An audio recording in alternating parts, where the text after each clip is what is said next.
1986년 한 소녀가 롤러블레이드를 타고 집을 나간 후 연락이 닿지 않는 친구의 집으로 향하다 실종되었습니다. 그녀의 부모는 친구가 여전히 올 계획이 있는지 물어볼 때까지 그녀가 실종된 사실을 깨닫지 못했습니다. 그때는 이미 너무 늦은 후였습니다. 그녀는 흔적도 없이 사라진 뒤였습니다. 하지만 20년 후 그녀의 부모님은 지역의 작은 시장을 방문합니다. 그리고 고물상 진열대에서 아버지는 피가 거꾸로 솟아오르는 것을 목격합니다. 경북 영주의 거리에 들어선 고목 소나무와 은행나무의 울창한 캐노피 사이로 흐릿한 황금빛 오후 햇살이 비치고 있었습니다. 2시가 되자 전통시장이 매력적으로 보존된 마을은 주말에 조용한 활기로 흥얼거리고 있었습니다. 지역 공예품과 발효김치, 갓 딴 감의 선명한 빛깔로 가득한 나무 가판대가 그림 같은 풍경을 연출했습니다. 하지만 김민수는 거기서 별다른 매력을 찾지 못했습니다. 아, 그는 아내 박지연 씨의 뒤를 몇 걸음 뒤쫓으며 이마를 찡그리고 있었습니다. 그의 어깨에는 익숙한 불만의 망토가 무겁게 내려앉았습니다. 우리 왜 여기까지 와야 했는지 아직도 모르겠어, 지연아. 민수는 쾌활한 상인들에게 들리지 않을 만큼 낮은 목소리로 투덜거렸지만 아내가 음절 하나하나를 알아들을 수 있을 만큼 날카로운 목소리로 말했다. 사흘, 사흘 동안이나 외진 곳에서 떡만 보고 있었어. 지연은 손으로 만든 한지등을 진열한 그 반대 앞에서 발걸음을 멈추고 연꽃 모양의 등 가장자리를 손가락으로 가볍게 더듬었다. 그녀는 한숨을 내쉬며 힘겹게 인내의 숨을 내쉬었지만 여전히 참았습니다. 민수야, 제발, 우리 얘기했잖아. 오늘은 정말 오랜만에 맞는 명절이잖아. 영주는 아름답다. 조금만 즐기세요. 지연 씨가 민수 씨를 설득해 이번 여행을 떠나기까지는 조용히 애원하고 눈물을 흘리며 밤늦게까지 대화하는 등 오랜 설득의 시간이 필요했습니다. 부산의 집은 추억의 성지가 되어 방마다 딸 김수진의 부재로 울려 퍼졌습니다. 밝고 발랄했던 12살 수진이는 20년 전 어느 화창한 오후 롤러블레이드를 타고 친구네 집으로 가던 중 평범한 일상에 휩쓸려 사라졌고 부부는 풀리지 않는 의문과 끝없는 슬픔의 틈을 남기고 떠났습니다. 1986년 그 끔찍한 날 이후 민수는 슬픔이라는 껍질에 자신을 가두어 버렸습니다. 기쁨은 잊혀진 언어였고 즐거움이었으며 배신감이었습니다. 그는 일하고 먹고 잠을 잤지만 살지 않았습니다. 하루하루는 단조로운 탐색과 궁금증, 마지막 순간을 머릿속에서 되풀이하는 반복이었습니다. 지연 씨 역시 상실의 무게를 견뎌내고 있었습니다. 하지만 지난 1년 동안 그녀의 내면에는 미약한 변화가 일어났다. 원초적인 고통이 무뎌지기 시작했고 그 고통의 심연에 언제까지나 매달려 있을 수는 없다는 조용한 이해가 그 자리를 대신했습니다. 수지는 그것을 원하지 않았을 것이다. 그녀는 그들의 숨결에 언제나 슬픔의 냄새가 배어 있더라도 다시 숨을 쉴 수 있는 방법을 찾아야 한다고 잠정적으로 제안하기 시작했다. 과거의 유령으로부터 멀리 떨어진 영주 여행은 민수를 다시 빛으로, 적어도 가장 깊은 그림자에서 벗어나게 하려는 그녀의 필사적인 시도였다. 큰 길을 따라 더 내려가던 민수의 시선은 평소에는 땅이나 보이지 않는 먼 곳에 고정되어 있었는데 길 건너편에 있는 한 가게에 걸렸습니다. 색이 바랜 붉은색 페인트가 칠해져 있었고 문 위에는 굵은 글씨로 고려 간장이라는 간판이 약간 벗겨진 한글로 적혀 있는 소박한 곳이었다. 창문에는 변색된 넛그릇, 오래된 만화책 더미, 깨진 도자기 조각상, 기괴한 모양의 농기구 모음처럼 보이는 물건들이 어지럽게 쌓여 있었습니다. 잊혀진 역사를 모아놓은 듯한 골동품 전당포가 틀림없었습니다. 지연의 눈이 반짝반짝 빛났다. 어머, 민수야. 저기 재밌어 보이네. 내가 옛날 물건 좋아하는 거 알잖아. 우리 어렸을 때가 생각나네. 그녀는 희망찬 미소를 지으며 그곳을 향해 손짓했습니다. 잠깐만 들어가 보자. 민수의 표정은 움직이지 않았다. 먼저 들어가세요. 전 여기서 기다릴게요. 저 먼지와 어지러운 것들은 저랑 안 어울려요. 그는 주머니에 담배 한 갑과 라이터를 꺼내는 익숙한 의식, 작은 위로를 건넸다. 지연의 미소가 살짝 흔들렸지만 그녀는 고개를 끄덕였다. 알았어요. 오래 안 걸릴 거예요. 그녀는 민수보다 가벼운 발걸음으로 길을 건너 고려 간장의 출입문을 통해 사라졌고 그 위에는 종소리가 희미하게 울렸다. 민수는 가로등 기둥에 기대어 담배를 입술에 반쯤 대고 있었다. 라이터에 불을 붙이려는 순간 그의 시선이 가게에 먼지 쌓인 진열창으로 향했다. 그의 손이 얼어붙고 숨이 목에 걸렸습니다. 거기에는 변색된 항아리들과 거친 나무 선반 위에 놓인 머리 없는 한복 마네킹 몸통 사이에 분홍색과 파란색의 롤러블레이드 한 쌍이 있었는데 플라스틱이 낡아서 흠집이 났고 어린아이의 크기인 것이 분명했습니다. 그는 자신의 마음이 자신을 속이고 슬픔의 깊은 곳에서 유령을 불러낸다고 생각하며 눈을 깜빡였습니다. 하지만 그 이미지는 그대로 남아 있었습니다. 그는 불이 꺼진 담배를 잊은 채 천천히 손을 내려놓았다. 그는 가로등 기둥에서 몸을 밀치고 주저하며 한 걸음, 그리고 한 걸음 더 가까이 다가갔고 얼굴이 더러운 유리에 거의 밀착될 때까지 한 걸음 더 다가갔습니다. 그들은 부인할 수 없을 만큼 가슴이 아플 정도로 친숙했습니다. 부츠의 벚꽃 핑크색, 프레임과 바퀴의 선명한 청록색, 두툼한 보라색 스트랩까지 어지러움의 물결이 그를 덮쳤다. 수진.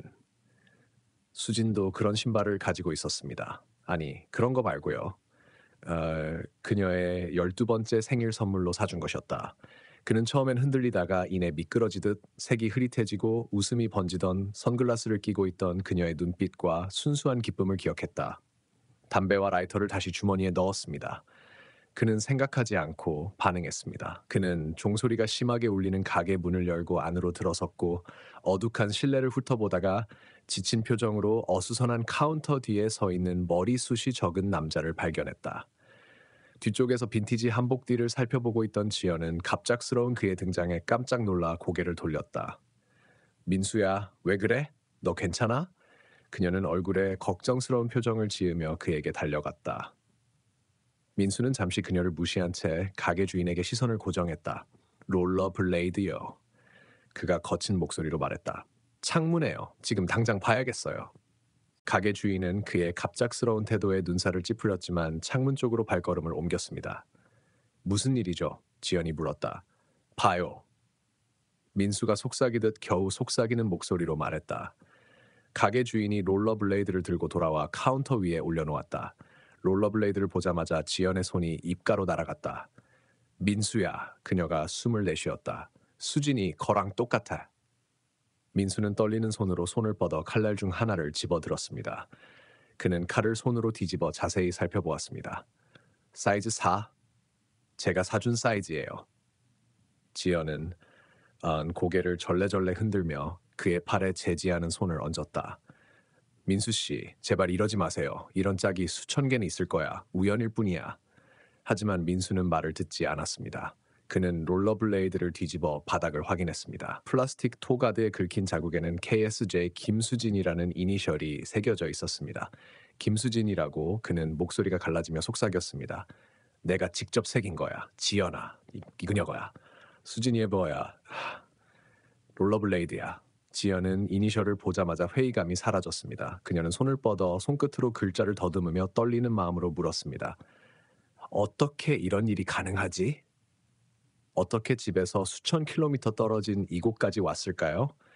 두 사람의 대화를 흥미롭게 듣고 있던 가게 주인이 목청을 가다듬으며 물었습니다. 무슨 문제라도 있나요? 민수는 눈을 부릅뜨고 고개를 쳐다보았다. 이 롤러블레이드는 우리 딸 거예요. 20년 전에 이걸 신은 채로 사라졌어요. 이거 어디서 났어요? 가게 주인의 태도가 순식간에 바뀌었습니다. 그는 롤러블레이드에 손을 뻗었습니다. 따님 일은 유감이지만 이건 더 이상 당신 것이 아닙니다. 원하시면 정해진 가격을 부르셔야 합니다. 민수는 믿을 수 없다는 표정으로 그를 쳐다보았다. 이해가 안 되시네요. 이건 증거예요. 우리 딸이 이걸 입고 납치된 거예요. 당신이 무슨 이야기를 하든 상관없어요. 가게 주인이 냉정하게 대답했습니다. 제가 아는 건 제 가게에 재고가 있고 가격이 5만 원이라는 것뿐입니다. 5만 원? 민수가 외쳤다. 말도 안 돼요. 20년 전에도 그보다 더 싼 값에 샀는데요. 인플레이션 때문이죠. 가게 주인이 어깨를 으쓱하며 말했습니다. 게다가 요즘은 빈티지 제품에 프리미엄이 붙어요. 지연은 민수의 팔에 차분한 손을 얹었다. 민수야, 그냥 돈 주고 사면 되잖아. 가격이 얼마든 상관없잖아. 안 돼요. 민수가 단호하게 말했다. 이건 우리 거예요. 세. 우리 딸이 도둑 맞은 것처럼 우리한테서 도둑 맞은 거예요. 우리 것인데 돈을 내고 살 수는 없어요. 가게 주인의 얼굴이 굳어졌습니다. 사지 않을 거면 나가달라고 해야겠군요. 민수 씨가 움직이지 않자 가게 주인은 카운터 주변으로 다가와 문 쪽으로 물리적으로 안내하려고 했습니다. 민수는 롤러블레이드를 가슴에 꽉 움켜쥐고 저항했습니다. 이소동은 밖에서 지나가던 행인들의 관심을 끌었고 시장을 순찰하던 제복을 입은 경찰관이 가게로 다가왔습니다. 그는 연습된 눈빛으로 현장을 살피며 가게 안으로 들어왔습니다. 무슨 일이죠? 그가 물었습니다. 가게 주인은 민수를 향해 비난의 손가락으로 가리켰다. 이 남자가 내 가게에서 물건을 훔치려 하고 있어요. 민수는 훔친 게 아닙니다 라고 항의했습니다. 이 롤러블레이드는 제 딸 거예요. 20년 전 부산 고향에서 실종됐을 때 딸이 신고했던 거예요. 경찰관은 회의적인 표정을 지었습니다. 선생님, 그 물건에 대한 소유권이 있으시다면 적절한 법적 절차를 밟으셔야 합니다. 그냥 가져가시면 안 됩니다. 보세요. 민수가 필사적으로 롤러블레이드를 뒤집으며 말했습니다. 이 이니셜 보이지? KSJ 김수진. 내 딸이에요. 제가 직접 새긴 건데 여기 영수증과 일치하는 제품 일련 번호가 적혀 있어요. 이니셜을 살펴보던 경찰관의 표정이 살짝 바뀌었습니다. 그는 한 걸음 뒤로 물러나 무전기에 대고 20년 전 부산에서 발생한 실종 사건에 대한 정보를 요청했습니다. 짧은 대화가 끝나자 경찰관의 태도가 완전히 바뀌었습니다. 그는 새로운 존경의 눈빛으로 민수 씨를 바라보았습니다. 김 씨, 죄송합니다. 경찰서에서 확인해 보니 선생님 인상착의와 일치하는 미제 사건이 실제로 있습니다. 그는 가게 주인에게로 향했다. 이 가게 주인과 얘기 좀 해야겠습니다. 전 그냥 직원일 뿐입니다. 가게 주인이 방어적으로 말했습니다. 주인은 오늘 여기 없습니다. 연락처가 필요합니다. 라고 경찰관이 단호하게 대답했습니다. 가게 주인은 망설이다가 카운터 아래로 손을 뻗어 명함을 꺼냈습니다. 이동현 사장님 여사 연락처인데 이걸로 만족하지 않으실 겁니다. 라고 말했습니다. 경찰관은 명함을 주머니에 넣었습니다. 현재 진행 중인 수사의 증거로 이 롤러블레이드를 압수하겠습니다. 그는 민수와 지연을 향해 말했다. 김 씨와 김 씨 부부는 경찰서로 동행해서 진술해 주시기 바랍니다. 가게를 나서면서 민수는 20년 만에 처음으로 희미한 희망을 느꼈습니다. 어쩌면 지금이 그들이 기다리던 휴식일지도 모른다는 생각이 들었습니다. 민수 씨와 지연 씨는 경찰관을 따라 시장 가장자리에 주차된 순찰차로 향했습니다. 최 경관은 자신의 명찰을 확인한 후 차를 몰고 경찰서까지 따라가자고 제안했습니다. 멀지 않아요. 그는 안심시켰습니다. 큰 길로 10분 정도만 가면 됩니다. 영주경찰서는 입구 위에 작은 태극기가 걸려있는 아담한 콘크리트 건물이었습니다. 내부는 차분하고 전문적인 분위기로 민수가 느꼈던 감정적 혼란과는 극명한 대조를 이뤘습니다.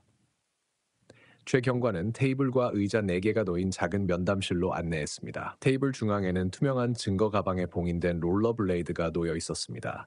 최 경관은 담당 형사와 연락을 취했다고 설명했습니다. 그는 당신의 진술서 전체를 받고 싶어 할 것입니다. 그동안 몇 가지 세부 사항을 확인해야 합니다. 그는 메모장과 펜을 꺼냈습니다. 실종 당시 딸의 모습을 묘사해 주시겠습니까? 민수는 목을 가다듬었습니다. 수진이는 12살이었어요. 어깨까지 오는 긴 검은 머리에 짙은 갈색 눈을 가졌어요. 키는 158cm 정도로 또래에 비해 키가 컸어요. 오른쪽 팔뚝에는 7살 때 놀이터 미끄럼틀에서 떨어져서 생긴 작은 흉터가 있었어요. 최 경관은 고개를 끄덕이며 메모를 했습니다. 그리고 정확히 언제 사라졌습니까? 1986년 6월 15일요. 지연 씨는 눈의 통증에도 불구하고 목소리는 안정된 채 대답했습니다. 일요일 오후 3시쯤이었는데 1km 정도 떨어진 친구 민진의 집에 가던 중이었어요.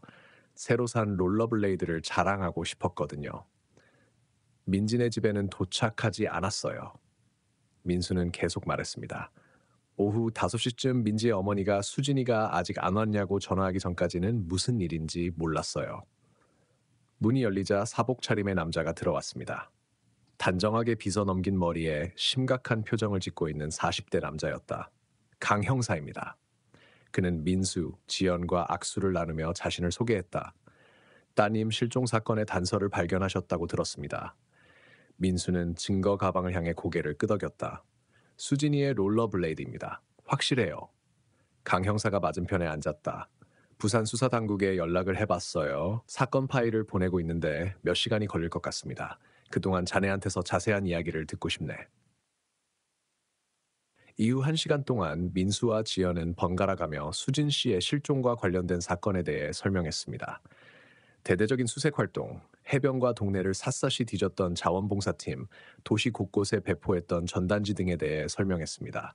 저희는 수색을 멈추지 않았어요. 민수 씨는 감정이 북받친 목소리로 말했습니다. 그 첫 해에 저는 직장을 휴직했습니다. 제보 라인도 만들고 경찰 수사가 지지부진하자 사설 탐정도 고용했지만 확실한 건 아무것도 없었어요. 강 형사는 공감하며 고개를 끄덕였습니다. 그런데 오랜 시간이 지난 지금 경북의 한 작은 마을에서 롤러블레이드를 발견한 거죠. 정말 대단한 일이죠. 어떻게 여기까지 왔는지 추적할 수 있는 방법이 있을까요? 지연이 물었습니다. 가게 직원이 별로 도움이 되지 않았어요. 지연이 덧붙였습니다. 강 형사는 알아보고 있습니다. 라고 안심시켰다. 다른 경찰관을 파견해서 가게 주인 이동현 씨에 대한 신원 조회를 하도록 했습니다. 내일도 가게를 방문해 재고 기록도 살펴볼 겁니다. 강 형사가 말했다. 그는 롤러블레이드로 시선을 돌려 장갑을 낀 손으로 조심스럽게 증거물 가방에서 롤러블레이드를 꺼냈습니다. 이건 사진을 찍어 증거물로 기록할 겁니다. 지문이나 흔적이 있는지 확인하겠지만 20년이 지나면 많은 것을 얻을 수 없을 것 같습니다. 그가 말하는 동안 다른 경찰관이 폴더를 들고 들어왔습니다. 강 형사는 사색에 잠긴 표정으로 내용을 검토했다. 이 씨는 18년 전에 고려 간장을 구입했습니다. 그는 그들에게 알렸다. 그 전에는 이사를 꽤 많이 다녔던 것 같습니다. 전과 기록은 없지만 서류상 흔적도 별로 없습니다. 그는 머리숱이 적고 근엄한 표정의 50대 남성 이동현의 주민등록 사진을 보여주었습니다. 이 사람 알아보시겠어요? 그가 물었습니다. 민수와 지연은 모두 고개를 저었다. 강 형사는 직원에 따르면 이틀 후에 다시 온다고 합니다. 강 형사가 계속 말했다. 그럼 그때 데려와서 신문할 겁니다. 모든 사전 작업이 끝났을 때쯤 역 창문 밖에는 해가 지고 있었습니다. 강 형사는 민수와 지연을 역 입구까지 안내했다. 그는 이 단서를 계속 수사하겠다고 약속했다. 내일 다시 가게를 방문해 따님과 관련된 다른 물건이 있는지 알아보도록 담당 경찰관을 배정했습니다. 그동안은 좀 쉬세요.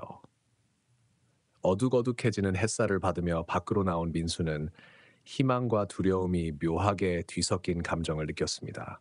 롤러블레이드는 수진에게 일어난 일에 대한 해답이 어딘가에 있을지도 모른다는 실체적인 증거였기 때문입니다. 하지만 세월이 지나면 그 해답이 밝혀질지도 모른다는 생각에 두려움이 밀려왔습니다. 민수와 지연이 시장으로 돌아가는 동안 노을은 하늘을 주황색과 분홍색으로 물들였다. 늦은 시간임에도 불구하고 민수는 고려간장으로 돌아가자고 고집을 부렸다. 민수야, 경찰이 알아서 할 거야. 지연이 민수의 팔을 살며시 잡아당기며 말했다. 우리 민박에 돌아가서 쉬어야지. 피곤한 하루였어. 다시 보고 싶어요. 민수는 걸음걸이가 빨라지며 고집을 부렸다. 우리가 놓친 게 있을지도 모르잖아요. 지연은 한숨을 쉬면서도 그의 결연한 표정을 알아차리고 뒤를 따랐다. 대부분의 시장 가판대는 이날을 끝으로 철거되었고 상인들은 팔리지 않은 물건을 포장하고 있었습니다. 몇몇 식당만이 문을 열고 있었고 어스름한 어스름 속에서 따뜻한 불빛이 매력적으로 빛나고 있었습니다. 고려간장에 다가갔을 때 아까 가게 주인이 정문을 잠고 있는 것을 보았습니다. 그는 그들을 발견하고는 눈에 띄게 긴장한 듯 움직임이 급해졌습니다. 지연은 민수가 미처 발견하지 못한 쪽문을 가리키며 저기 누가 또 나오고 있어 라고 속삭였다. 가게 옆 골목에서 한 남자가 나왔다. 짙은 패딩 점퍼를 입고 야구 모자를 얼굴 위로 낮게 눌렀었지만 멀리서 봐도 어딘가 낯익은 인상이었다. 민수는 눈을 가늘게 뜨고 그를 찾아보았다. 사진 속 남자와 닮았어요. 민수가 중얼거렸다. 형사가 보여줬던 그 사람 이동현이요? 지연은 얼굴을 찡그렸다. 그런데 형사가 이틀 동안 안 온다고 했잖아요. 왜 가게 주인이 경찰에게 거짓말을 하겠어요? 두 사람은 남자가 문구점 앞에 주차된 검은색 세단을 향해 길을 건너는 모습을 지켜보았다. 또 다른 남자가 차 옆에 서 있었고 그 옆에는 검은색 머리를 따른 19살 정도의 어린 소녀가 서 있었습니다. 야구 모자를 쓴 남자가 먼저 소녀에게 다가가 소녀의 눈높이까지 쭈그리고 앉았습니다. 그는 손을 뻗어 소녀를 안으려 했지만 소녀는 눈에 띄게 반발하며 얼굴을 돌렸습니다. 그가 아이의 머리를 만지작거리자 아이는 움찔했습니다. 뭔가 잘못됐어. 민수는 보호 본능이 불타오르며 말했다. 저 아이가 아빠를 무서워해요. 그건 확신할 수 없어요. 민수 씨. 지연이 조심스럽게 말했다. 아무것도 아닐 수도 있어요. 아이들은 특히 갖고 싶었던 것을 가질 수 없다는 말을 듣고 속상해하는 경우가 많아요. 민수는 고개를 끄덕였지만 뭔가 불길한 일이 벌어지고 있다는 느낌을 떨칠 수 없었다. 그들의 대화에는 등골이 오싹해지는 긴장감이 흐르고 있는 것 같았습니다. 그들은 세 사람이 검은색 차에 올라타 차를 몰고 떠나는 모습을 지켜보았습니다. 민수는 다시 버스 정류장으로 향하는 길을 힘차게 걷고 있는 가게 주인에게 시선을 돌렸습니다. 민수는 아무 생각 없이 그 뒤를 쫓아갔습니다. 실례합니다. 그가 외쳤다. 가게 주인은 민수를 알아본 순간 표정이 굳어졌습니다. 이제 어쩌죠? 경찰이 이미 당신이 원하는 것을 가져갔습니다. 방금 연문으로 나간 그 남자 말이야. 민수는 숨을 고르며 말했다. 이동현 사장님인가요? 가게 주인은 눈을 질끈 감았다. 당신 질문에 대답할 필요 없어요. 경찰이 정보를 원하면 저한테 직접 물어보면 됩니다. 그냥 그 사람이 맞는지 말해주세요. 민수가 다그쳤다. 가게 주인은 눈을 동그랗게 떴다. 아이씨, 당신들 정말 진정 못하겠어? 아니, 그건 사장이 아니었어. 사장님 동생이었어요. 이제 만족해요? 저리 가서 날 내버려둬요. 그렇게 말하며 그는 정류장에 막 도착한 버스에 올라타고 대화를 사실상 끝냈습니다. 지연은 버스가 떠나자마자 민수를 따라잡았다. 뭐라는 거야? 이명박이 아니라 이명박의 동생이라고 했어요. 민수는 이마를 찡그리며 대답했다. 그런데 주인이 외출 중인데 왜 경찰에게 동생이 여기 있다고 말하지 않았을까요? 지연은 떨면서 재킷을 어깨에 더 꽉 끌어당겼다. 민수야, 잘 모르겠지만 날이 어두워지고 있고 우리 둘 다 지쳤어. 민박집으로 돌아가서 아침에 강영사한테 전화하자. 민수는 새로운 단서를 쫓는 것과 지연의 말에 담긴 지혜를 인정하는 것 사이에서 갈등하며 망설였다. 결국 그는 고개를 끄덕이며 고려간장을 한 번 더 바라본 뒤 지연에게 안내를 맡겼다. 내일이면 답을 얻을 수 있을 거야. 그는 스스로에게 약속했다. 민박집은 시장에서 몇 블록 떨어진 조용한 주택가에 있는 아늑한 한옥 스타일의 게스트하우스였습니다. 기와 지붕과 나무 기둥은 전통적이고 향수를 불러일으키는 느낌을 주었고 지연은 처음 민박을 예약할 때 그 매력에 푹 빠졌습니다. 건물에 다가가자 지연은 민수의 팔을 만졌습니다. 저기 모퉁이에서 지나쳤던 비빔밥집에 들렀다 올게요. 오늘 일 끝나고 나면 든든한 음식이 필요할 것 같아. 민수는 고개를 끄덕이며 주머니에서 게스트하우스 열쇠를 꺼냈다. 여기서 기다릴게요. 담배 한 대 피워야 머리가 맑아질 것 같아요. 지연이 모퉁이를 돌아 사라지자 민수는 게스트하우스 돌계단에 앉아 담배에 불을 붙였다. 그는 깊게 숨을 들이마시고 연기를 폐에 가득 채운 다음 어두워지는 하늘을 향해 숨을 내쉬었다. 익숙한 의식이 그를 어느 정도 진정시키며 그날의 특별한 사건을 처리할 수 있게 해주었습니다.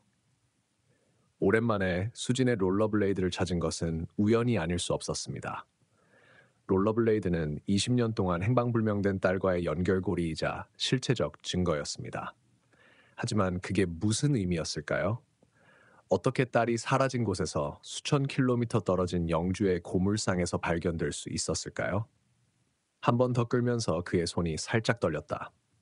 롤러블레이드가 여기까지 왔다면 수진도 여기까지 왔을 가능성이 있을까? 그렇다면 그녀는 아직 살아있을까? 그 생각은 그를 흥분시키기도 하고 두려움에 떨게 했다. 20년 동안 그는 어딘가에 있을지도 모르는 딸을 온전히 애도하지 못한 채 슬픔을 멈춘 채 살아왔다. 롤러블레이드는 지난 몇 년 동안 스스로 느끼지 못했던 희망에 다시 불을 붙였습니다. 민수는 휴대폰을 꺼내 이동현과 고려간장에 대한 정보를 검색하기 시작했습니다.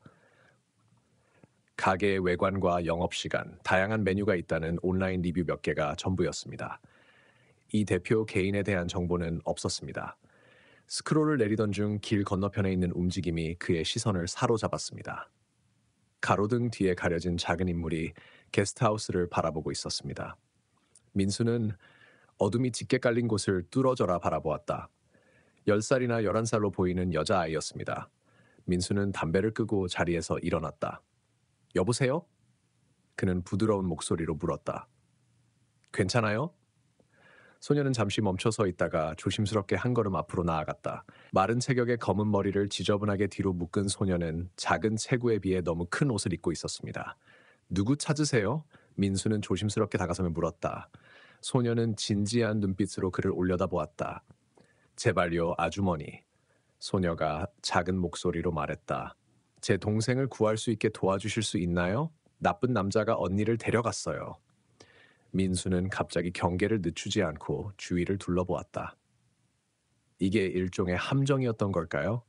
누군가 게스트하우스에 침입한 동안 주의를 분산시키기 위해서? 하지만 길은 조용했고 수상한 차량이나 수상한 인물도 보이지 않았습니다. 이름이 뭐예요? 그는 그녀의 눈높이까지 쭈그리고 앉아 물었습니다. 은지예요. 소녀가 대답했습니다. 제발 도움이 필요해요. 아무도 저를 믿지 않아요. 누가 널 여기로 보냈니, 은지? 아무도 안 보냈어요. 소녀는 고집스럽게 말했습니다. 전 혼자예요. 언니를 찾으러 고아원에서 도망쳤어요. 오늘 누나를 봤지만 혼자서는 너무 무서워서 도와줄 수가 없었어요. 민수의 머릿속은 복잡했습니다. 고아가 된 소녀, 실종된 누나, 우연이라고 하기에는 자신의 상황과 너무도 흡사했습니다. 누나? 어디서 봤어요? 시장에서요. 은지가 말했다. 모자 쓴 남자랑요. 걔가 무서운데 안 무서운 척을 해야 해요. 민수는 숨이 막혔다. 남자가 자신의 머리를 만졌을 때 움찔했던 다른 머리의 여자아이가 떠올랐다. 그 모자 쓴 남자 말이에요. 민수가 조심스럽게 말했다. 키가 크고 머리가 가늘고 어두운 재킷을 입었나요? 은지는 힘차게 고개를 끄덕였다. 저 사람이에요. 고아원에서 혜진이를 데려가서 입양했다고 하는데 사실이 아니야. 나쁜 사람이야. 민수의 머릿속이 복잡해졌다. 수진이 생각났고 그녀에게 빼앗긴 세월이 떠올랐고 20년 동안 답을 찾지 못했던 질문들이 떠올랐습니다. 그리고 이제 그 아이는 똑같은 비극을 마주하고 그의 앞에 서 있었습니다. 내 동생이 어디로 끌려갔는지 알아? 그가 물었다. 은지는 고개를 끄덕였다. 전에도 그들을 따라갔어요. 어디로 갔는지 알지만 혼자서는 꺼내줄 수 없어요. 민수의 양심은 조심스러운 마음과 싸웠습니다. 위험할 수도 있고 불법일 수도 있습니다. 경찰을 불러서 경찰이 처리하도록 하는 것이 옳은 일이었습니다. 하지만 그는 아이가 위험에 처해 있는 동안 너무 느리게 움직이는 공식 채널과 절차 및 프로토콜에 대한 좌절감을 알고 있었습니다. 내가 도와줄게요. 그는 스스로에게 말했습니다. 제가 차를 가져올게요. 그는 지연이에게 짧은 문자를 보냈습니다. 잠시 차를 타고 가다가 문제가 생겼어요. 열쇠를 써요. 나 없이 저녁 준비해. 금방 올게요.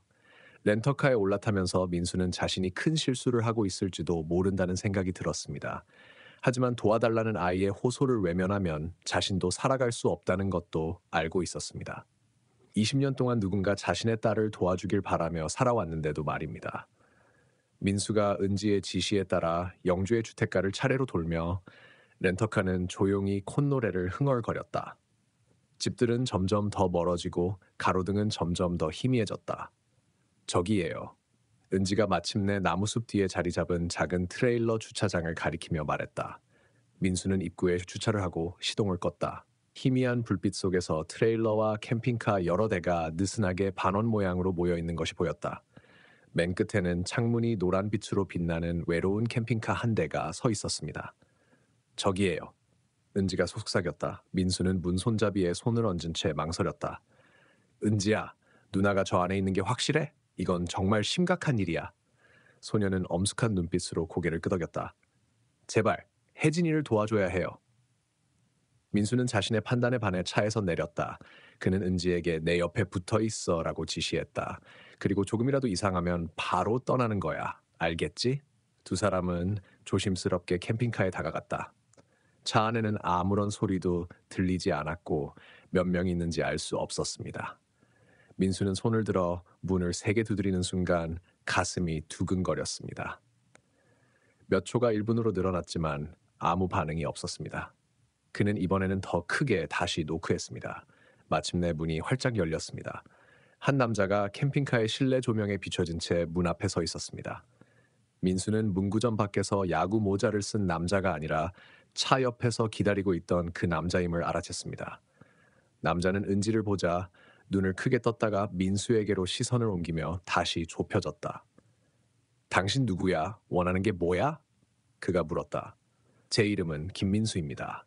그는 목소리를 안정시키려고 애쓰며 대답했습니다. 이 여자애가 저에게 도움을 청하러 왔어요. 자기 여동생이 여기 갇혀 있다고 합니다. 남자의 얼굴이 어두워졌다. 제 이름은 박태호인데 잘못 알고 계십니다. 여기선 아무도 자기 의지에 반해 감금되지 않습니다. 그는 은지를 노려보았다. 이 녀석은 말썽꾸러기야. 여동생이 입양된 후부터 말썽을 일으키고 있었다. 입양? 민수가 되물었다. 박태호는 고개를 끄덕였다. 맞아요. 혜진이는 우리 사장님이 성심보육원에서 법적으로 입양한 거죠. 전 그냥 조수일 뿐이죠. 이 애는? 그는 은지를 향해 엄지손가락을 치켜 세우며 그걸 받아들이지 못하고 계속 엉뚱한 이야기를 지어내고 있어 라고 말했다. 거짓말, 거짓말. 은지는 작은 얼굴이 분노로 일그러지며 소리쳤다. 당신이 데려갔어요. 너랑 그 남자 말이야. 네가 내 동생을 데려갔어. 무슨 남자? 민수는 이미 답을 짐작하고 있었지만 물었다. 태호는 과장된 목소리로 제 상사에게 입양된 여자애예요 라고 설명했습니다. 사장님이 출장 중이라 동생이 저와 함께 아이를 데리러 갔어요. 모든 게 합법적으로 이뤄진 거죠. 민수는 남자의 그럴듯한 설명과 은지의 목소리에 담긴 날 것 그대로의 확신 사이에서 갈등했습니다. 저기, 이봐요. 그는 합리적인 어조로 우리가 해결할 수 있을 거예요. 사장님과 얘기해 볼 수도 있고 혜진이를 잠깐 만나볼 수도 있을 것 같아요. 자매가 짧게 얘기하고 제대로 된 작별 인사를 하면 모두가 있는데 도움이 될 것 같아요. 태호의 표정이 굳어졌다. 그건 안 돼요. 혜진이는 여기 없어요. 이미 다른 차를 타고 새 집으로 갔어요. 말을 하는 순간 민수는 캠핑카 안에서 희미한 소리를 들었습니다. 어린아이가 속삭이는 듯한 부드러운 소리였습니다. 태호는 재빨리 어깨 너머로 흘기 쳐다보다가 다시 민수를 바라보았습니다. 그냥 우리 애야. 그는 무시하듯 말했다. 아동학대죄로 곤경에 처하기 전에 그 애를 성심에게 데려다 주는 게 좋겠어요. 당신이 누구든 미성년자를 허가 없이 마을 밖으로 데리고 나갈 권리는 없어요. 도와주려던 것뿐입니다. 민수가 말문을 열었다. 도와준다고요? 태호는 비웃었다. 고아를 납치해서 도와준다고 고아원으로 돌려보내지 않으면 다음엔 경찰에 신고할 거야. 그렇게 말하며 그는 두 사람의 얼굴을 향해 문을 팡 닫았다. 민수는 잠시 멍하니 서서 방금 일어난 일을 처리했습니다. 남자의 설명은 논리적이었지만 전체 상황이 뭔가 이상하게 느껴졌습니다. 거짓말이에요. 은지가 차에 올라타면서 주장했다. 혜진이가 저 안에 있어요. 내가 알아. 들었지? 민수가 부드럽게 말했다. 내 누나가 입양됐어. 받아들이기 힘들겠지만 안 돼. 은지는 발을 동동 굴렀다. 그건 사실이 아니에요. 제발, 제 말 좀 믿어주세요. 민수는 어떻게 해야 할지 몰라 한숨을 내쉬었다. 태호의 제안대로 은지를 보육원으로 돌려보내는 것이 옳은 일이지만 뭔가 상황이 잘못되었다는 느낌을 덜칠 수 없었다. 차에 돌아가자. 그가 마침내 말했다. 우리가 알아서 할게요. 차에 올라탄 민수는 조수석에 쭈그리고 앉아있는 은지를 향해 작은 얼굴을 잔뜩 찌푸린 채 말했다. 은지야, 동생이 걱정되는 건 알겠는데 고아원에 데려다 줘야겠어. 이렇게 데려가면 큰일 날 수도 있어. 제발 데려가지 말아주세요. 혜진이는 눈물을 흘리며 간청했습니다. 혜진이 없이는 안 돼요. 내가 지켜주겠다고 약속했잖아. 민수의 가슴이 아팠습니다. 수년 전 수진에게 항상 지켜주겠다고 했던 비슷한 약속이 떠올랐기 때문입니다. 그 약속은 지키지 못했었죠. 이건 어때요? 그가 제안했습니다. 김밥 같은 맛있는 걸로 저녁을 먹고 내가 태워다 줄게요. 곤경에 빠뜨리지 않을게요. 약속할게요. 은지는 소매로 눈을 닦으면서도 침묵을 지키며 허탈한 표정을 지었습니다. 민수는 차에 시동을 걸려고 할 때 캠핑카의 움직임을 발견했다. 헤드라이트가 깜빡이며 나무들을 희뿌연 하얀 빛으로 비췄습니다. 그는 캠핑카가 제자리에서 멀어지기 시작하는 것을 보며 저 사람들이 떠나고 있구나라고 중얼거렸습니다. 캠핑카가 주차된 차를 지나갈 때 민수는 옆 창문 너머로 검은색 긴 머리를 한 여자가 캠핑카의 커튼을 하나씩 닫는 모습을 엿볼 수 있었습니다. 두 사람의 눈은 잠시 동안 유리를 통해 마주쳤습니다. 수진이라는 이름이 속삭이듯 입술을 빠져나갔습니다. 그럴 리가 없었다. 그런데도 그녀의 얼굴, 그 모양, 눈동자에는 잊을 수 없을 정도로 익숙한 무언가가 있었습니다.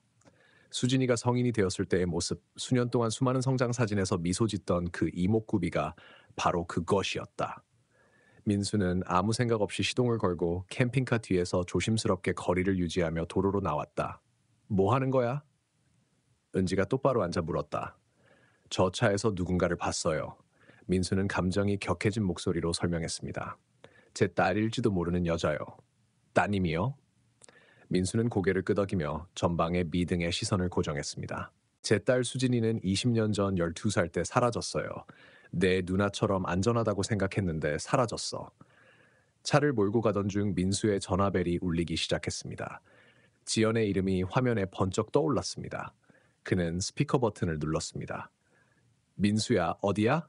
걱정으로 긴장한 지연의 목소리가 차 안을 가득 채웠습니다. 민박집에서 기다리고 있어요. 지연아, 이거 믿지 못할 거야. 민수는 급하게 말을 내뱉으며 말했다. 수진 씨를 본 것 같아요. 지금 캠핑카를 따라가고 있어요. 그 안에 그녀를 꼭 닮은 여자가 있어요. 뭐, 민수야, 지금 어디야? 지연의 목소리에 놀란 기색이 역력했다. 정말 그 여자 맞아요? 아무것도 모르겠어요. 민수가 인정했다. 하지만 지연아, 수진이는 커도 크게 변하지 않는 그런 얼굴을 가졌다고 했잖아. 이 여자는 제가 상상했던 모습 그대로의 옛날 모습을 보는 것 같아요. 민수야, 제발 조심해. 지연이 애원했다. 넌 이 사람들이 누군지, 무슨 일을 할 수 있는지 몰라. 난 이 단서를 따라야 해, 지연아. 알아야만 해요. 어딘지라도 알려줘요. 민수의 목소리가 끊기면서 지연의 목소리가 끊겼고 길은 영주 외곽의 시골 지역으로 더 깊숙이 들어섰다. 그들은 1시간 가까이 구불구불한 이면도로를 따라 캠핑카를 따라가며 발각되지 않도록 충분한 거리를 유지했다. 은지는 침묵을 지켰고 가끔씩 길목을 가리키며 그들의 행적을 추적하는 데 도움을 주었습니다. 마침내 배는 자갈길로 접어들었고 도로에서 조금 떨어진 곳에 위치한 큰 집으로 이어졌습니다.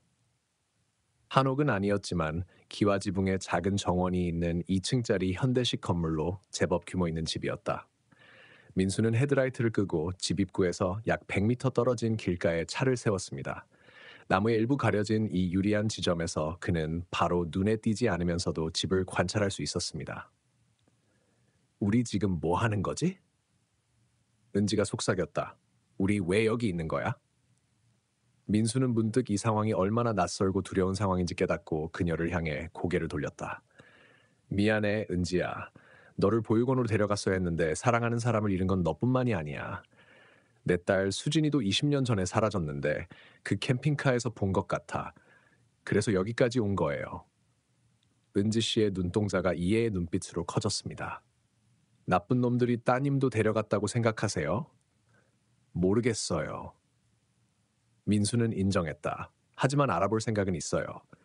그는 다시 집 쪽으로 시선을 집중하며 캠핑카가 집 앞 계단 근처에 주차된 모습을 지켜보았다. 태호가 먼저 등장했고 이어서 한 여자가 아이를 손에 들고 나타났습니다. 문구점의 어린 소녀 혜진님이 틀림없었습니다. 저 여자애예요. 은지가 흥분한 목소리로 속삭였다. 내 동생이야. 현관 전등이 비추는 불빛 속으로 여자가 다가오자 민수는 숨이 턱 막힐 것 같았습니다. 수진이에게 물려받은 긴 검은 머리카락을 그대로 물려받은 그녀는 키가 크고 날씬했다. 멀리서 봐도 딸을 떠올리게 할 만큼 우아하게 움직이는 그녀의 모습이 가슴 아프게 느껴졌다. 그러자 놀랍게도 야구 모자를 쓴 남자가 밴에서 내렸습니다. 하지만 지금은 모자를 쓰고 있지 않았고 밝은 현관 불빛 아래서 민수는 경찰서에서 주민등록 사진으로 봤던 그 남자의 얼굴을 선명하게 볼 수 있었습니다. 이동현이었다. 거짓말이었어. 민수는 중얼거렸다. 태호는 이동현이 외출 중이라고 했지만 이동현은 내내 그들과 함께 있었어요. 그리고 그 여자애도 계속 펜 안에 있었어요. 그 깨달음은 그에게 물리적 타격과도 같았습니다. 네가 자신의 행방에 대해 거짓말을 했다면 또 무엇을 숨기고 있었을까요? 그리고 그와 함께 있던 여자가 정말 수진이었다면 그녀는 그동안 어떤 공포를 견뎌냈을까요? 민수의 첫 번째 본능은 그 집에 들이닥쳐 리와 대면하고 답을 요구하고 싶었습니다. 하지만 이성이 우선이었다. 그는 수적으로 열세였고 무기도 열세였으며 아이까지 데리고 있었기 때문입니다. 상황은 신중해야 했습니다. 그는 강 형사에게 전화를 걸기 위해 휴대폰을 꺼내 들었지만 마을에서 이렇게 멀리 떨어진 곳에서는 신호가 잡히지 않는다는 사실을 깨달았습니다. 그는 아무런 지원도 계획도 없이 홀로 남겨진 상황이었죠. 다음 행동을 고민하던 중 운전석 쪽 창문을 날카롭게 두드리는 소리가 들려 그를 뛰게 만들었습니다. 고개를 돌려보니 태호의 얼굴이 유리에 눌려 있었고 그의 표정은 살벌했습니다. 차 안에 있어. 민수는 낮고 다급한 목소리로 은지에게 지시했다. 문 잠가. 그는 말할 수 있을 만큼만 창문을 내렸다. 태호야, 나 막 나가려던 참이야. 태호는 침을 뱉었다. 여기까지 따라왔잖아. 뭐? 너 무슨 스토커야? 민수는 상황을 악화시키지 않을 해명을 하기 위해 머릿속이 복잡해졌습니다. 여자애가 마지막으로 언니를 보고 싶다고 해서요. 합리적으로 얘기만 하면 될 것 같아서. 사유지에 무단 침입하고 있잖아요. 태호가 말을 끊었습니다.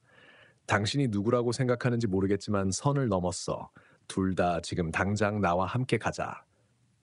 그건 좋은 생각이 아닌 것 같은데요. 민수가 시동 근처에 손을 가져다 대며 대답했다. 태호의 표정이 어두워졌다. 부탁이 아니었어. 두 분이 자진해서 오시던지 아니면 제가 무전으로 연락해서 다른 방법으로 처리하든지요. 그는 재킷 밑에 있는 무언가를 두드렸고 총으로 밖에 보이지 않는 윤곽이 드러났다. 민수의 피가 식었지만 은지를 위해서라도 침착해야 한다는 걸 알았다. 알았어요. 그가 천천히 문을 열며 말했다. 얘기하러 갈게요. 일이 커질 필요는 없잖아요. 은지가 마지못해 조수석에서 나오자 태호는 두 사람을 집 쪽으로 안내했다. 민수의 눈은 집의 구조, 차량의 수, 가능한 탈출 경로 등 나중에 도움이 될 만한 세부 사항을 살피며 주위를 두리번거렸다. 실수하는 거예요. 태호가 현관 앞에 다다르자 경고했습니다. 사장님이 이 침입을 좋아하지 않을 겁니다. 민수는 은지의 어깨에 보호손을 얹으며 제가 원하는 건 여기서 무슨 일이 벌어지고 있는지 이해하는 것뿐입니다. 라고 대답했습니다. 계단에 다다르기도 전에 현관문이 열리더니 이동현이 차가운 분노의 가면으로 얼굴을 가린 채 나타났다. 이 사람들 누구야? 그는 태호에게 물었다. 태호는 그 남자가 집을 감시하고 있었다고 설명했다. 여동생 은지라는 여자애를 데리고 있었어요. 태호는 민수를 바라보며 눈을 지그시 감았다. 근데 넌 누구야? 제 이름은 김민수입니다. 그가 어깨를 고추 세우며 대답했다. 제 물건 혹은 누군가를 가지고 계신 것 같은데요. 이민수가 대답하기도 전에 아까 봤던 여자가 뒤쪽 출입구에서 나타났습니다. 그녀는 이민수를 보자마자 얼어붙은 채 충격에 눈을 동그랗게 떴습니다. 그 순간 민수는 멀리서 들려오는 사이렌 소리를 들었다. 태호는 숨을 몰아쉬며 무전기를 꺼내들었다. 대장님, 손님이 오고 있어요. 경찰인 것 같아요. 이태호의 얼굴이 분노로 일그러졌다. 어떻게 우릴 찾았지? 그는 민수에게 소리쳤다. 네가 그들을 여기로 데려왔어? 민수는 고개를 저었다. 제가 돌아오지 않자 아내가 전화했을 거예요. 내가 당신 밴을 따라다니는 걸 알고 있었어요. 출입구에 있던 여자는 낯설지 않은 눈빛으로 인정, 두려움, 희망 등 복잡한 감정이 뒤섞인 채 민수를 계속 쳐다보았다. 은경아, 안으로 들어가. 민수가 날카롭게 명령했다. 하지만 은경은 민수의 시선에 시선을 고정시킨 채 움직이지 않았다. 수진 씨. 민수는 목소리가 갈라져 속삭였다. 김수진. 여자의 표정에 변화가 생겼고 이름 소리에 희미한 떨림이 온몸에 퍼졌다. 사이렌 소리가 점점 더 커졌고 리의 태도는 분노에서 냉철한 계산으로 바뀌었다. 태호, 모두 안으로 들여보내. 애들도 데려와. 그는 민수와 은지를 향해 고개를 저었다. 내 방식대로 처리하겠습니다. 집 안으로 들어선 민수는 거실 소파에 앉아 두려움에 눈을 크게 뜨고 있는 혜진을 보았다. 은지는 즉시 혜진에게 달려가려고 했지만 태호가 그녀를 붙잡았다. 경찰 사이렌 소리는 이제 틀림없이 가까워졌다. 민수는 앞 창문 너머로 번쩍이는 불빛이 다가오는 것을 볼 수 있었습니다. 태호가 다급하게 말했다. 계획이 뭐야? 리는 다른 방으로 사라졌다가 잠시 후 총을 들고 돌아왔다. 장전하고 준비됐다고 전해. 그가 지시했다. 민수의 심장이 두근거렸다. 상황이 위험할 정도로 통제불능으로 치닫고 있었다. 은경이라는 여자는 한옥식 벽난로 옆에서 창백한 얼굴로 움직이지 않고 서 있었다. 몇 분도 지나지 않아 경찰차가 그 집을 둘러싸고 있었습니다. 확성기를 통해 영주경찰서라고 밝히며 모두 손을 들고 집 밖으로 나오라는 목소리가 들려왔습니다. 아무도 움직이지 마! 이 씨는 으르렁거리며 창문 옆에 자리를 잡았다. 태호, 여자의 이리 데려와! 태호는 혜진의 팔을 거칠게 붙잡고 이 씨 쪽으로 끌고 갔다. 은지는 비명을 지르며 앞으로 달려들었지만 민수는 갑작스러운 움직임이 폭력을 유발할 수 있다는 것을 알고 그녀를 붙잡았다. 놔줘요. 민수가 단호하게 말했다. 쟨 아직 어린애예요. 이건 우리 어른들 사이의 문제예요. 이 씨는 거친 웃음을 터뜨렸다. 자네가 무슨 일에 연루된 건지 전혀 모르는군, 김 씨. 공원에 경찰을 불러서 여자애를 돌려보내던지 아니면 아예 이 일에 끼어들지 말았어야지. 밖에서 확성기를 통해 강 형사의 목소리가 흘러나왔다. 영주경찰서 강 형사입니다. 집이 포위되었습니다. 평화롭게 나오시면 아무도 다치지 않을 겁니다. 이 형사는 여자를 향했다. 은경 씨, 이리 와요. 아무 일 없다고 자진해서 왔다고 혜진이는 새로 입양한 우리 딸이라고 말해줘요. 여자는 머뭇거리며 이민수와 이민수의 눈치를 살폈다. 자, 은경아. 이민수가 소리쳤다. 여자는 천천히 그에게 다가갔지만 방의 중간쯤에서 멈췄습니다. 동현아, 나 더는 못하겠어. 그녀는 거의 들리지 않는 목소리로 말했다. 뭐라고요? 이동현의 얼굴이 불길하게 어두워졌다. 더는 못하겠다고 했어요. 그녀의 목소리는 이제 더 강하고 단호해졌다. 그녀는 민수를 바라보았다. 당신이 정말 우리 아버지 맞죠? 민수는 눈물을 흘리며 고개를 끄덕였다. 수진아, 우린 널 찾는 걸 멈춘 적이 없어. 한 번도. 은경아, 경고하는데 네가 총을 들며 말했다. 당장 이리 와. 하지만 수진은 민수는 이제 그 여자가 자신이라고 확신했다. 자신의 입장을 고수했다. 아니, 동현아, 다 끝났어. 순식간에 동현은 민수를 향해 총을 휘둘렀다. 네가 그랬어. 네가 나한테 등을 돌렸어. 그 후 모든 것이 흐릿해졌다. 수진은 이민수를 조준하는 이 씨를 향해 달려들었다. 몸싸움이 벌어지고 귀를 찢는 총소리가 들렸고 이어서 또 다른 총소리가 들렸다. 민수는 딸을 발견한 지 얼마 지나지 않아 딸의 죽음을 목격하게 될 거라는 확신에 공포에 질려 울부짖었습니다. 하지만 혼란이 가라앉자 바닥에 누워 피를 흘리며 쓰러져 있는 것은 이 씨였습니다. 수지는 떨리는 손으로 작은 권총을 들고 그 위에 서 있었고 자신의 팔은 스친 상처로 피를 흘리고 있었습니다. 민수는 두말할 것도 없이 다가서서 총을 손이 닿지 않는 곳으로 걷어찼다. 태호가 미처 반응하기도 전에 경찰이 무기를 꺼내들고 현관문을 부수고 들이닥쳤습니다. 경찰이다! 모두 엎드려 손 보이게 들어! 민수는 무릎을 꿇고 은지를 끌어당기며 함께 쓰러졌다. 태호는 재빨리 제압당하고 수갑이 채워졌다. 의료진이 달려와 심각한 부상에도 불구하고 아직 살아있는 이 씨를 먼저 치료한 뒤 수진 씨를 치료했습니다. 잠시 후 다른 팀이 도착해 두 소녀를 조심스럽게 부축하고 상태를 살폈습니다. 구급대원들이 수진의 팔에 붕대를 감는 동안 민수는 20년 만에 딸과 같은 병실에 있다는 사실이 믿기지 않는 듯 몇 피트 떨어진 곳에서 지켜보았습니다. 병원 복도는 의료진이 병실 사이를 효율적으로 이동하면서 활기차게 돌아갔습니다. 민수는 의사들이 수진의 총상을 치료하는 치료실 밖에 있는 불편한 플라스틱 의자에 앉았습니다. 그는 20년간의 수색과 희망 없는 기다림 끝에 딸이 살아서 저 문 바로 뒤에 있다는 사실이 믿기지 않았습니다. 강 형사가 심각한 표정으로 다정하게 다가왔습니다. 김 씨, 따님의 부상은 비교적 경미하다는 의사의 소견이 있습니다. 총알이 팔 위쪽을 스쳐서 꿰매야지만 수술은 필요 없다고 합니다. 민수는 안도의 한숨을 내쉬며 고개를 끄덕였다. 그럼 리는요? 수술 중입니다. 형사가 대답했다. 총알이 가슴을 맞았지만 심장은 빗나갔어요.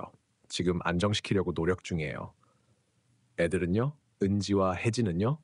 소아과 병동에 있는 아동 복지 서비스에 있어요. 신체적으로는 다치지 않았지만 많이 놀랐을 거예요. 민수는 얼굴을 문지르며 그날의 일들이 주마등처럼 스쳐 지나갔다. 1시간 일찍 병원에 도착한 지연 씨는 민수가 돌아오지 않거나 전화를 받지 않자 경찰에 신고한 뒤 걱정으로 정신이 없었습니다. 경찰은 렌터카 회사에 연락해 차량의 GPS를 추적한 끝에 이민수의 소재를 파악할 수 있었습니다. 이 씨는 병원 구내식당에서 두 사람을 위해 커피를 주문하고 있었습니다. 치료실 문이 열리자 의사가 나왔습니다. 김 씨, 이제 딸을 보실 수 있습니다. 봉합은 다 끝났고 이제 편안하게 쉬고 있습니다. 민수 씨는 병실에 들어서자마자 심장이 두근거렸습니다. 수진이는 팔에 붕대를 감은 채 병상에 누워 있었고 얼굴은 창백했지만 차분했습니다. 그가 다가오자 그녀는 짙은 갈색 눈동자, 즉 지연의 눈동자가 불확실함과 희망이 뒤섞인 채 그를 바라보았습니다. 수진아. 그는 너무 빨리 다가가서 그녀가 놀라게 할까봐 침대 밑에서 멈춰서서 속삭였다. 아빠예요. 그녀는 그 말에 목소리가 끊어지는 듯 대답했습니다. 정말 너구나. 아빠라는 그 한마디에 민수의 내면이 무너졌습니다. 몇 시간 동안 참았던 눈물이 뺨을 타고 흘러내렸고 그는 그녀의 옆으로 다치지 않은 손을 살며시 잡았습니다. 난 한시도 당신을 찾지 않았어요. 그가 말했다. 단 하루도요. 수진의 눈에는 눈물이 가득했다. 난 당신이 죽은 줄 알았어요. 동현이한테 들었어요. 더 이상 아무도 날 찾지 않는다고 엄마와 엄마가 교통사고로 죽었다고요. 문이 다시 열리자 지연은 딸의 모습에 잠시 걸음을 멈추고 들어섰다. 수진아. 그녀는 커피잔을 손에 놓아버린 채 숨을 내쉬었다. 엄마야. 수진의 목소리는 작고 어린아이 같았다. 지연은 떨리는 손으로 컵을 내려놓고 침대 옆으로 달려가 딸의 다친 팔을 살뜰히 보살피며 안아주었습니다. 세 사람은 서로를 꼭 붙잡고 20년간의 이별이 눈물과 반말의 홍수 속에 녹아내렸습니다. 결국 강 형사가 부드럽게 노크를 하고 방으로 들어갔습니다. 그는 방해해서 죄송하지만 김 씨 진술서를 받아야겠습니다. 아니면 다른 호칭으로 부르고 싶습니까? 김수진은 눈을 닦으며 똑바로 앉았습니다. 제 이름은 김수진입니다. 그녀가 단호하게 말했다. 은경이라고 부르긴 했지만 그건 제 이름이 아니에요. 이후 1시간 동안 김수진 씨는 끔찍한 이야기에도 불구하고 안정된 목소리로 자신의 시련을 이야기했습니다. 그녀는 당시 트럭 운전사였던 이동현이 친구 집으로 롤러블레이드를 타고 가던 자신을 어떻게 납치했는지 설명했습니다. 그는 근처에 강도가 들었다며 안전하지 않다고 말했습니다. 제가 같이 가자고 거절하자 그는 저를 붙잡고 화학물질이 묻은 천을 얼굴에 씌웠어요. 저는 수백 킬로미터 떨어진 그의 트럭에서 깨어났어요. 그녀는 리가 경찰의 검문을 피하기 위해 이면도로를 이용해 도시 사이를 자주 이동하며 자신을 숨겨왔다고 설명했습니다. 때때로 그는 트럭의 가짜 칸에 저를 숨기곤 했습니다. 영주를 제외하고는 한 곳에 오래 머무르지 않았어요. 한 달에 한 번 정도는 그가 사업을 점검하러 올 때면 이곳에 다시 오곤 했죠. 전당포요? 강 형사가 메모를 하며 물었다. 수지는 고개를 끄덕였다. 고려 간장이요. 어떻게 보면 그의 영업 기반이었죠. 다른 신분을 가지고 다른 동네에서 다른 사업을 하고 있어요. 무엇보다도 훔친 물건을 거래하죠. 왜 탈출을 시도하지 않았나요? 지연이 조심스럽게 물었다. 특히 나이가 들면서요. 수진의 눈빛이 낮아졌다. 처음에는 그랬지만 잡힐 때마다 처벌이 더 심해졌어요. 그리고 더 이상 아무도 날 찾지 않는다고 너희 둘 다 죽었다고 말했어요. 결국 저는 더 이상 노력하지 않았어요. 순응하는 편이 살아남는 게 더 쉬웠거든요. 언제부터 당신을 아내라고 부르기 시작했나요? 강 형사가 물었다. 제가 18살이 되었을 때요. 수지는 공허한 목소리로 대답했다. 그때부터 남편은 저를 조용하고 수줍음이 많은 아내 은경이라고 소개하면서 남자들과 지인들을 만나러 다니기 시작했어요. 하지만 대부분의 시간 동안 저는 여전히 고립되어 있었어요. 메모장에 글을 적었던 강 형사의 표정이 어두워졌습니다. 수진 씨, 이 씨가 혜진이를 고아원에서 입양한 이유가 뭔지 알아요? 합법적인 입양이었나요? 수진의 얼굴이 흐려지며 고사리 같은 손으로 침대 시트를 움켜쥐었다. 자세한 건 잘 모르겠지만 그녀는 말을 잇기 힘들어하는 듯 잠시 멈칫했습니다. 몇 달 전에 동현이가 태호 형이랑 얘기하는 걸 우연히 들었어요. 제가 나이가 든다고 하면서 그녀의 목소리가 흔들렸다. 민수는 수진의 손 위에 손을 얹고 말없이 응원했습니다. 수진은 심호흡을 하고 말을 이어갔습니다. 새 여자, 젊은 여자를 원한다고 했어요. 태호한테 두 번째 아내를 찾고 있다고 했어요. 그는 여전히 저를 키우겠지만 새싹 같은 여자를 원한다고 했어요. 대화를 되짚는 그녀의 얼굴에는 혐오감과 고통이 교차했습니다. 지연은 입을 가리고 눈물을 흘렸습니다. 한참을 찾아다녔어요. 수진이 말을 이어갔습니다.